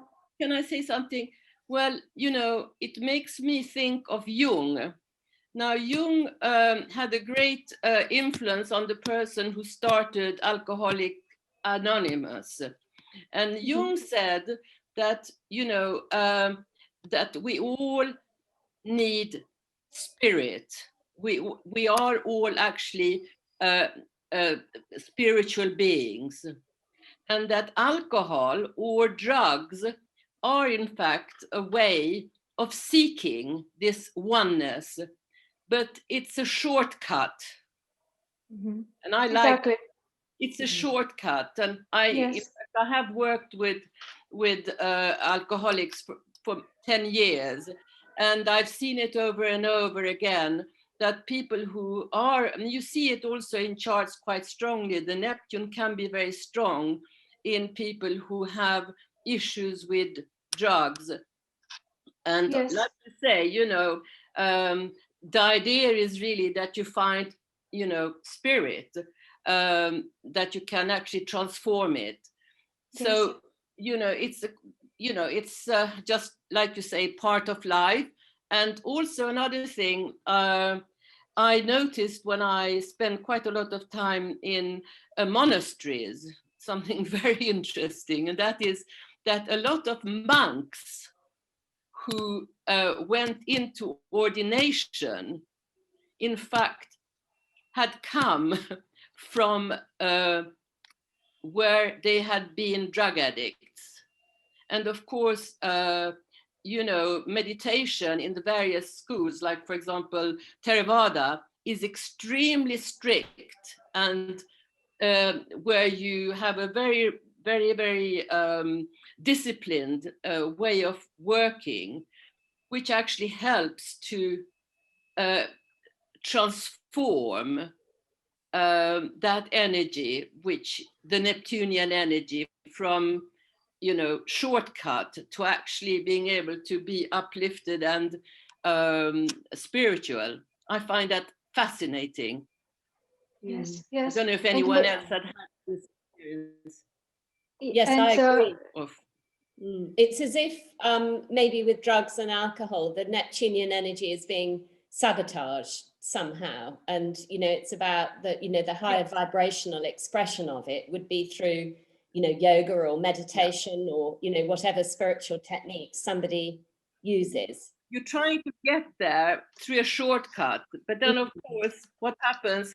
The reverse happens. You go down into depression. Lose your way. And so it's about finding higher vibrational ways of connecting, you know, with source energy, really. Very interesting. Yeah. And I think if pain gets so great in life, then that part that wants to go into oblivion as a way to stop the pain, that might, you know, I don't want to judge it, because maybe it's good for a moment, but at the same time, it's to me, when I look at the Neptunian inducements, some are continual and they develop like a negative habit of continuation, rather than I know about the 13 grandmothers of the Native American traditions. They took 13 grandmothers from 13 different tribes around the world, and one of those tribes was where they practiced. I think it was the one in South America, practiced the with the peyote, and the whole point is, it's like, what is the intention? Is it just to go into oblivion to stop the pain rather than solve the problem, or is it to get a new message to lift you to a new place that can be then, without the peyote experience, taken, and for the next year you have that new growth experience? So I think there's a differentiation. So you said I think this time, grandmothers. I'm sorry, go. I was just curious that you said 13, and that's the 13 years Neptune goes into a sign. I thought that was curious. Yeah. Anyway, yes. 13 moons. You know, can I just say something about that? Because that's what you said, Lauren. It's very interesting, and that is that, you know, I mean, in the various indigenous tribes, they used to, or probably maybe still do, they use drugs during certain rituals, definite rituals, or during times of transition, again in rituals. So it's very, from what I understand, it can be very, very definite. But, you know, if it's, and in our culture, we actually don't have rites of passage. You know, we don't have shamans, you know, we don't have priests to help us to go from one part of our life to another. And I've noticed with young people, especially working with drugs again, that usually it's like a kind of aborted when they are using drugs. It's like an aborted, you know, a rite of passage. You know, and they need help to go, and that's the way they try to get through it, through oblivion and so forth, because, you know, so I'm just saying this again from my own personal experience. So that's to come back to what you said, Laura, and I certainly, there's no judgment. On the contrary, this is what people, in fact, Neptune is very non-judgmental. Exactly. Neptune is non-judgmental, has no judgment. You know, that's the thing about Neptune, I think, which is really quite important as well. I think the use of substances, drugs and alcohol is really tied into what's happening with the Neptune square, with the nodes. You know, you have a square, that planet that's at the apex is both the resistance and the solution. And I think this is something that we're seeing, is that there is the resistance because there is a tendency to want to escape reality through the use of drugs, or just the want or desire to live in an illusion of what has been built and what has been created. And so that's where Neptune is engaged in that way. But then the challenge is to uh, translate that or transmute that into um, using Neptune and this gateway to what is beyond as the solution. I see addiction to substance and alcohol quite prominently whenever Pisces is very strong within a chart. Um, it's very rare that people have very strong Pisces in a chart, and that's not there in some way, whether it's escape through substance, or even on the opposite end, people who escape through religion, escape through spirituality, escape through overwork or working busy. That is definitely, I think, the good challenge, or the great challenge we're looking at right now, is how do we translate from this desire to always leave and to not be grounded in you know, these things that have been created, and get to that next level, because Neptune ruling Pisces is right there at the end and wanting us to push forward into that next set, or that next cycle, that next revolution that's going to start again in Aries. So it's trying to get us to cross through this this pathway, get us to go through the gate into another level of consciousness. And that's the thing that's necessary, but it's also all this fog and all of this just uncertainty and chaos that's swirling before we can actually get to that point. I have Neptune on my south node, and it is squaring my Mercury in the 12th house. So Neptune and Neptunian issues have been very prominent in my life, but I'm also the reverse. My Mercury is in Virgo. So where it's not been more so an attachment to wanting to leave and wanting to escape, but just the opposite, wanting to control, wanting to constantly order life, you know, which is that the Virgo archetype. And I'm also a fan of the book by Maurice Fernandez. It's helped me tremendously. Started studying that years ago, and also into the second edition now. Been great guides because it is a planet that is all about needing to surrender and needing to accept. And that's why it's there at the end of all the archetypes, after the ego has spent all these different archetypes of building and creating and living, expressing. We have to get to a point where we're able to release and allow ourselves to integrate into the greater consciousness of humanity. And that's one of like the last thresholds to allow yourself to be humble enough to just be a vessel of what humanity needs, and not just exist for your own purposes. Um, so it's just a deep and powerful journey for all of us, for all of us to take on the challenge of Neptune. Mhm. So beautifully said. You guys that have connections of your Mercuries with Neptune, your voices sound like music to me. So Thank you. Same to you. well, south node with Neptune, I also have it by square, but your case is like, I would say maybe you understand what this is really about from the dark side, from the light side, from somewhere in the past.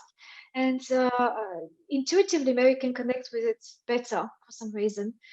I forgot to tell you about something else, which I think maybe you would want to talk about, is the Neptunian personality. You know, the Neptunian giver of messages out there to the masses of people. I don't know if you have been thinking of this. This is when I say Neptune, one of the first things I associated with is this magical influence that some people have on others, but not just on individuals in their life, in personal relationships, but when they have this glamorous effect of being a voice in the public somehow. And when this is Neptunian, especially Neptunian, not Uranian as it could be as well, or Plutonian, it has a very mass effect. Like it's very ubiquitous. It's the voice of the the one person that, let's say, a leader or an entertainer or somebody, an actor or whatever, who for some reason has the charisma, the Neptunian charisma, to plug into the hopes, the dreams, the illusions, the desires, the projections, the whatever of the general public. And usually that's somebody that is connected to the sign of the current Neptune, because this is the way society is kind of attuned to a certain thing. Say at the moment it's Pisces.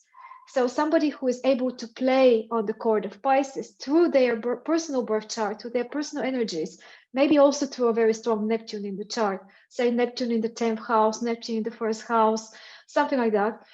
People that become exemplars, but they're not always messengers of the truth like Uranians are. Usually Uranians are outsiders. They are, somewhere that, how can I say, outcasts in a way. Well, Neptunians are usually popular. So what do you think about that? The phenomenon of the Neptunian. The first thing that came to me, Radelina, was Trump, who has been able to deceive a big part of America about the election. And that to me, that continuous sort of, that seems to me very Neptunian. And then also I was thinking about mediums, because that again is also very Neptunian and also can be very deceptive. So. Yes, well, for example, Liz Green is saying in her book in one place that, I think it's a quote actually by somebody else, that whatever the fashions are, they are so powerful as an underlying subconscious effect that even if advertising as a tool is extremely well done, you do the best advertising you can, if the message doesn't speak to the heart of the public in that particular moment, it's not going to be effective.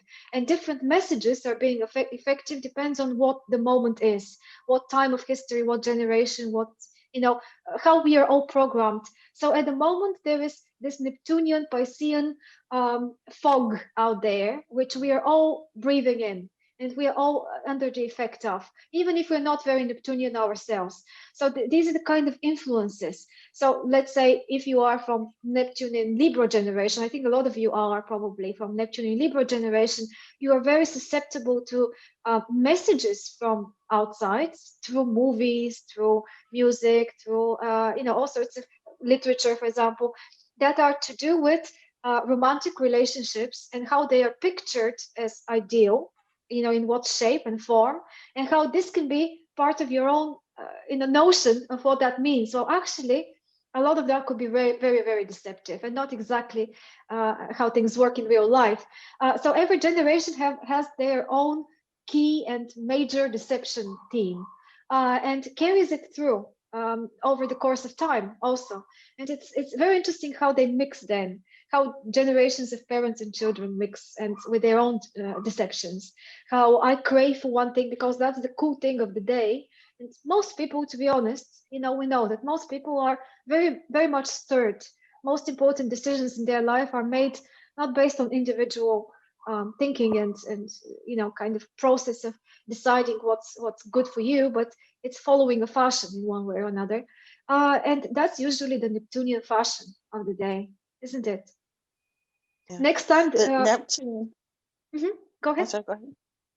I was going to say Neptune is, it's tied to the collective consciousness. Exactly.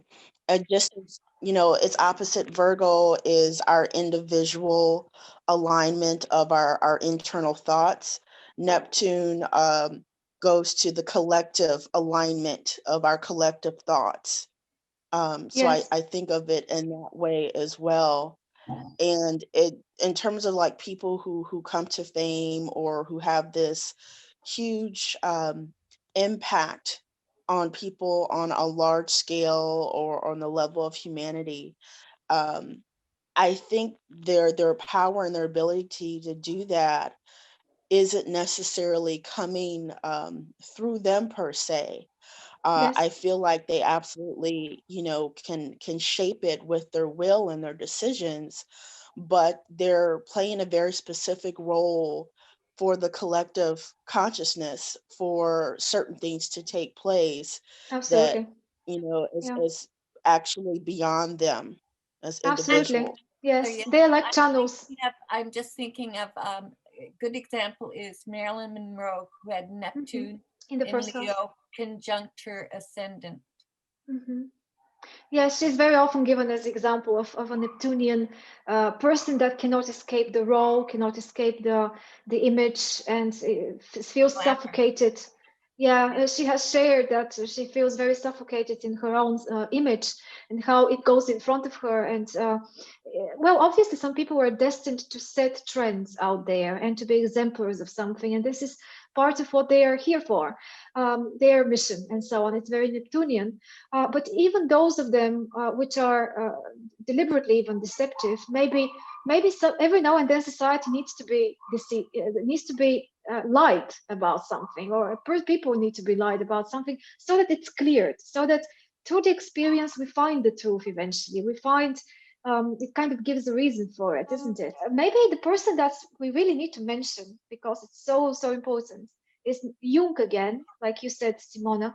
Why he was so in a good position to do what he did and revolutionize psychology and make this great connection of Neptune, really bringing Neptune into the masses and starting to work with it in our own charts as well. He used astrology, that's well known, but didn't really want to talk about it too much. So he is a typical Neptunian, Sun square Neptune exactly in his chart, but he also had a very strong Saturn. So this combination between Saturn and Neptune is really what made a big difference. And people who study his chart, there is a very good book, Jungian Astrology. I think it's Maggie Hyde, the author, and she explores there how Saturn is he's got this personality number 1, personality number 2 going on. If you're familiar with Jung, and this exploration of 2 aspects of himself. And when you read about it, there is no astrology, but if you are an astrologer, you immediately identify Saturn in one of the personalities, the scientific mind, the rational thinker, the one that puts everything to the test, that is not going to crazy, presuppositions. But then there is the Neptunian type, the one that's not afraid to go into subconscious, to study cases of very strong psychological complexes and problems of patients, for example, and to watch himself, his own dreams, his own going into mystical states, into synchronicities, and to be open to that and to see what's there. Because Freud was also a genius, but he had the major difference between the two. One of the major differences is that Freud didn't want to go there. Freud didn't want to go into the Neptunian world. He was a bit, it was a conscious decision. He was a Taurus, and Young is a Leo. So they're both fixed. So they're both fixed, yes. But when you've got Saturn and Neptune, you can have the dream, but then you have the discipline to write the dream down and make something and spend time with it. It's that structure with it that's so healing. I just want to say something in your talk, Radalina, that I just want to put like an exclamation mark under it or underline it, was the importance of this huge generation that we are having, the Pluto sextile the Neptune, and we all have it, and how it was explained to me many decades ago that it's a generation that doesn't have to look outside itself for a guru. They have to become their own guru. They have to become discerning. They have to become their teachers themselves. And so I think that was something you mentioned that is an important aspect of how all of us, I think, that are in this group and many, have that. We share that. Yes, absolutely. And we have this unique task that nobody before had, to start working with our psychological inner world. And thank God we have astrology for that. Those of us that want to use it psychologically. Because what better map? I'd probably be in jail or something, I don't know, without it. There's so much Neptune in my chart, aspecting. Yes, I think I remember saying when I was a young girl to my father, I think that I should be a nun. He says, well, I'll send you to Europe first, and I thought that, I probably, that's the world I think I belong to. Let's say goodbye now, and bye. Thank you. I very much look forward to next week. Thank you. See you all.